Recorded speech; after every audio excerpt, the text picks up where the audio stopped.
You're watching Metallicmania, and I'm your host CJ. Welcome back to another album review, which will be Miss May I's Curse of Existence. Brand new Miss May I album. We waited not 5 years, but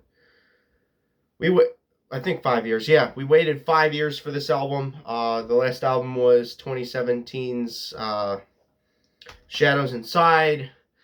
I love that album, but yeah, this album is amazing, honestly. I think this is probably one of their best albums that they've ever done. There's a lot of hard-hitting riffs. There's a lot of hard-hitting parts to it. Backstory with how I got into Miss May I. It was back in middle school when I was a core kid back in the day. Very early on, I discovered core with like Avenged Sevenfold and Motionless in White. And yeah, Miss May I was one of those bands I first discovered early on in the early days of me listening to metalcore.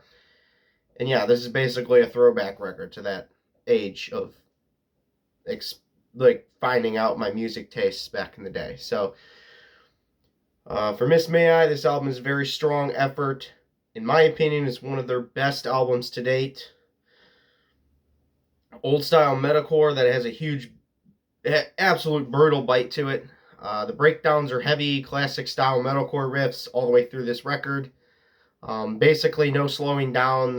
It's just full speed ahead metalcore that you would get from the early metalcore bands like it's basically like 2010's metalcore, and it's on a modern day record. You're not going to get any better than that. That was basically the best stage of metalcore in my opinion, and yeah, this album is an embodiment of that age of metalcore. It's still basically, yeah, rarely seen in the modern day. Truly a breath of the past on a recent album. Kind of stumbled on my words there. Keeps the brutality throughout and is strong all the way through. When I said before with it not slowing down, there are some absolute banger songs in this album.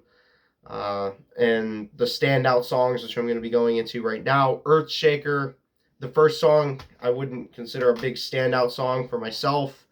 I would kind of think that the second song, Earthshaker, is a better song than the first song, but the first song is really fucking good still.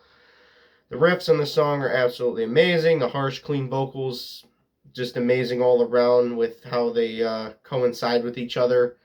Amazing song, honestly. Absolutely love every second of Earthshaker. It's just absolutely a brutal song.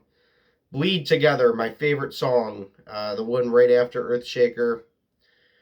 Favorite song in the album with the vocals delivered. How the vocals are delivered on this song is beyond amazing. It's an amazing, clean metalcore, classic metalcore song, and also has some slow song qualities. And it has one part that I'm not going to spoil for everybody here.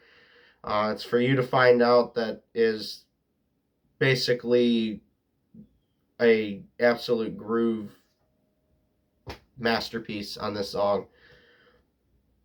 Into Oblivion is the next song, the one right after it. Vocal deliveries plus the riffs are along the lines of what I would enjoy in high school and middle school. That is a plus right here. The core kid inside me would be absolutely just loving that part. It's basically still is. On the song is beyond epic. Everything on the song is epic. The song is epic itself. The vocals, everything. Everything is just epic on this record and these songs. Free Fall, more classic metalcore riffage. It's a classic metalcore song, honestly, as well. And it has some of the slow song qualities that Bleed Together has. Whew. This album is amazing, honestly. Every single second of it. Every single second of it. Unconquered. And the last song that I'm going to mention here, I'm going to go through honorable mentions because there is a shit ton of honorable mentions that really, I only picked 5 songs for standouts. I could have picked this whole record for a standout because it basically is. Unconquered, the riffs are pleasing to the core kid of old. Like I said before, yeah, it's very pleasing to myself that enjoys the old style of metalcore, like Memphis Mayfire, the old Memphis Mayfire when they did their second, third album, Challenger, that stuff. You have,